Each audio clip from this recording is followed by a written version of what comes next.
కాంగ్రెస్ ప్రభుత్వం అంటే చేతల ప్రభుత్వం అని టీపీసీసీ ప్రధాన కార్యదర్శి అద్దంకి దయాకర్ అన్నారు. బీఆర్ఎస్ బీజేపీలకు రైతులు దోచుకునే చరిత్రే ఉందని, బీఆర్ఎస్ 10 ఏళ్లలో రైతు రుణమాఫీ గుర్తుకు రాలేదని విమర్శించారు. బీఆర్ఎస్ బీజేపీ నాయకులు విమర్శలు చేయడానికి తప్ప దేనికి పనికిరారని ప్రజలకు అర్థమైందన్నారు. ఒకే ఏడాదిలో రుణమాఫీ, రైతు భరోసా ఇచ్చిన ఘనత కాంగ్రెస్ ప్రభుత్వానికి దక్కుతుందన్నారు. అన్ని పంటలకు బోనస్, రైతు బీమా, నష్టపరిహారం అందిస్తామని తెలిపారు. ప్రభుత్వము మాటలు చెప్పడమే కాదు, ఆ పనిని చేసే ప్రభుత్వం. ఇది చేతల ప్రభుత్వం, చేతి గుర్తు ప్రభుత్వం. గుర్తుంచుకోండి, మీలాగా గులాబీ కమలంలాగా 2 చెవుల్లో పూలు పెట్టే ఎర్రి పుష్పాలు కాదు. ఇలా చేతి గుర్తుకు సంబంధించిన అంశంలో ప్రతి ఒక్కరికి ఆ నమ్మకం ఉంది, ఆ అభయ హస్తం ఉంది.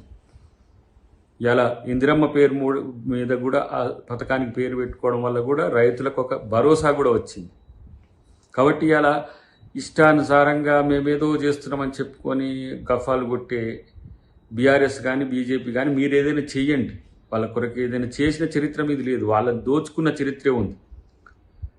రైతు బంధు పేరు మీద ఎన్ని రకాల భూముల సమస్యలు తెచ్చిండ్రో అందరికి గుర్తున్నది. ఇటువైపు ఏ రాష్ట్రంలో కూడా వీళ్ళు రైతు రుణమాఫీ చేయరు బీజేపీ వాళ్ళు. ఇక్కడ రైతు రుణమాఫీ చేస్తే దానికి సంబంధించిన విమర్శలు, రైతు భరోసా ఇస్తే దానికి సంబంధించిన విమర్శలు. ప్రతి ఒక్కటి రైతు కోణం నుంచి, ప్రజా కోణం నుంచి ప్రభుత్వం ఆలోచించి మాత్రమే నిర్ణయం తీసుకున్నది. కాబట్టి ఈరోజు కాంగ్రెస్ ప్రభుత్వాన్ని కనుక మీరు అంటే మిమ్మల్నే ప్రజలు ఉమ్మేస్తారనే విషయాన్ని గుర్తుపెట్టుకోండి. ఒకవైపు రాష్ట్ర ధనాన్ని దోచుకున్న దొంగలు మాట్లాడుతున్నారు, ఇంకొక వైపు రాష్ట్రానికి చిల్లి గవయ్య అని కేంద్ర ప్రభుత్వ దొంగలు మాట్లాడుతున్నారు. కాబట్టి మేము తెలంగాణ ప్రభుత్వం రైతు పక్షపాత ప్రభుత్వాన్ని మరొకసారి నిరూపించుకున్నది.